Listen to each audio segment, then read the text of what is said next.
हर साल होली से एक दिन पहले होलिका दहन मनाया जाता है, जिसे बुराई पर अच्छाई की जीत के रूप में मनाते हैं और जिसे प्रहलाद और होलिका की कहानी भी कहते हैं। यह कहानी एक ऐसे राजा की है जिसका नाम हिरण्यकश्यप था, जो स्वयं को भगवान मानता था और उसके पुत्र की जो अपने भक्ति और भगवान विष्णु के प्रति विश्वास को सभी भय से ऊपर रखता था। हिरण्यकश्यप एक असुर था और भगवान विष्णु को अपना शत्रु मानता था। उसने पूरे राज्य में घोषणा करवाई थी कि अगर कोई व्यक्ति भगवान विष्णु की पूजा करेगा तो उसे मृत्यु दंड दिया जाएगा। भगवान विष्णु की जगह वह प्रजा से खुद की पूजा करने को कहता था।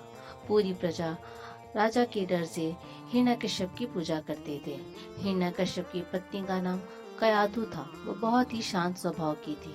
जब हिरण्यकश्यप शक्ति प्राप्त करने तपस्या करने चला गया, तब देव इंद्र ने उसका राज्य पर हमला कर दिया और राज्य को कमजोर व अपने अधीन करने के लिए उसकी पत्नी जो गर्भवती थी को अपने साथ बंदी बनाकर ले जाने लगे।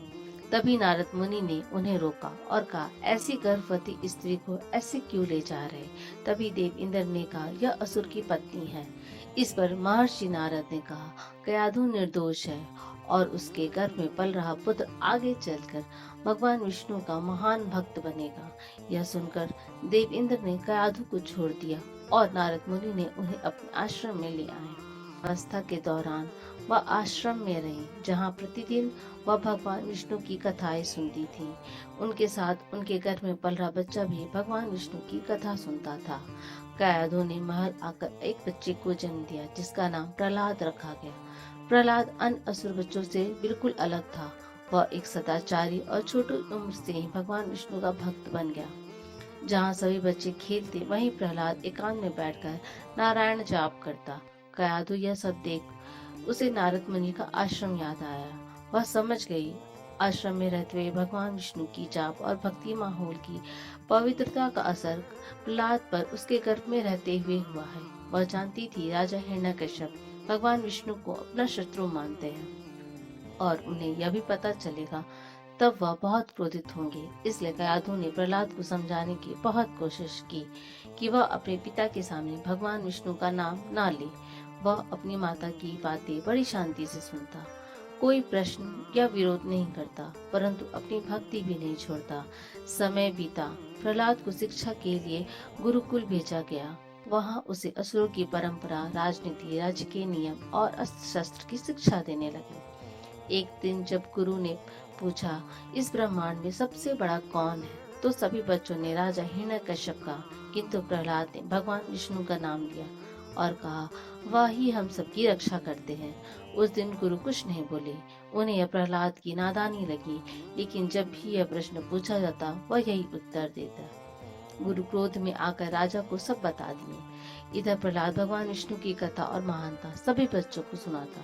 जब यह बात हिरण्यकश्यप को पता चली, उसने प्रहलाद को समझाने का बहुत प्रयत्न किया, किंतु उसने भक्ति नहीं छोड़ी। अपने पिता की इच्छा के विरुद्ध प्रहलाद भगवान विष्णु की पूजा किया करता था। ईश्वर के प्रति ऐसी निष्ठा व आस्था को देख हिरण्यकश्यप ने प्रहलाद को विष्णु भक्ति मार्ग से हटाने के लिए अनेक प्रयास किए।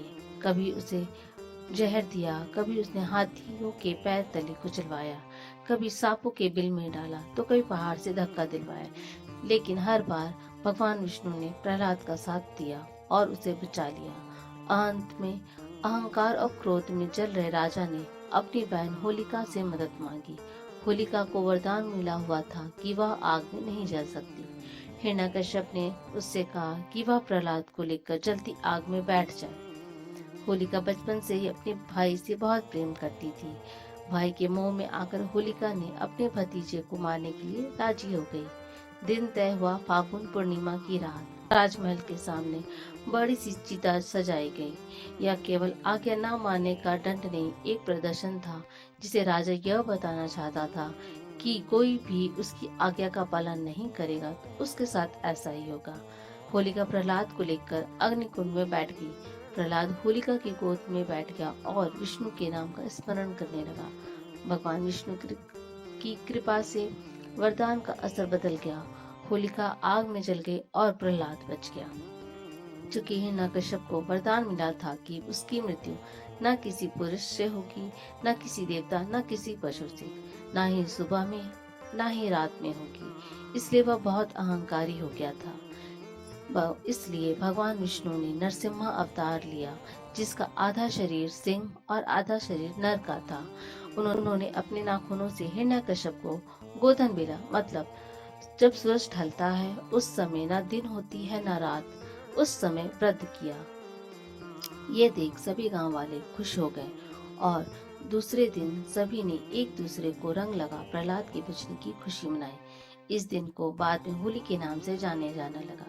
यहीं से बुराई पर अच्छाई की जीत बना होलिका दहन, जिसे आज भी लोग होली से एक दिन पहले मनाया जाता है। हिंदू समाज में होली को बुराई पर अच्छाई की जीत के प्रतीक और खुशियों का त्योहार के रूप में मनाते हैं। इस दिन लोग एक दूसरे को रंग लगाते हैं, मिठाइयाँ खिलाते हैं, बड़ों से आशीर्वाद लेते हैं।